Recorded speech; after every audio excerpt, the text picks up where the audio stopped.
Donald ট্ৰাম্পে ইংৰাজীত দিয়া ভাষণ নৰেন্দ্ৰ মোদীয়ে লৈ যোৱা ইণ্টাৰপ্ৰেটৰে অনুবাদ কৰি দিয়ে হিন্দীত, যিটো নেকি নৰেন্দ্ৰ মোদীৰ কাণত থকা ইয়াৰপিছৰ জৰিয়তে তেওঁ শুনা পায়। যেতিয়া দ্বিপাক্ষিক বৈঠক বা আন্তঃৰাষ্ট্ৰীয় নেতাসকলৰ মাজত যেতিয়া বৈঠক অনুষ্ঠিত হয়, সেই হলবোৰত কিছুমান ছাউণ্ড প্ৰুফ ৰুম থাকে য'ত ইণ্টাৰপ্ৰেটৰ থাকে, মানে টেকনিকেলি ডিজাইন কৰা হয়। মানে নেতাৰ কাণত থাকে এটা ইয়াৰপিছ, যিটো আমি ব্যৱহাৰ কৰা এয়াৰবাডতকৈও সৰু, কাণত খুব সৰু এটা ইয়াৰপিছ লগোৱা থাকে। हम भारतीयों का टेम्परामेंट, हम भारतीयों का टैलेंट जिस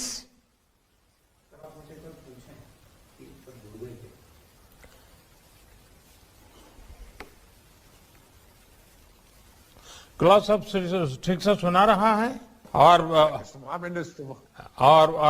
हमारा इंटरप्रेटर की आवाज भी पहुंच।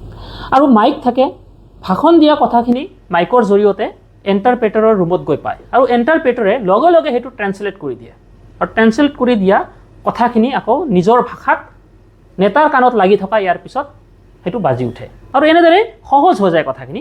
আৰু এইখিনি বস্তু আমি দেখা নাপাওঁ, অৰ্থাৎ কাণত লাগি থকা ইয়াৰ পিছটো ইমানেই সৰু যে বাহিৰত আমি সততে দেখা নাপাওঁ, কেমেৰাত ধৰা নপৰে।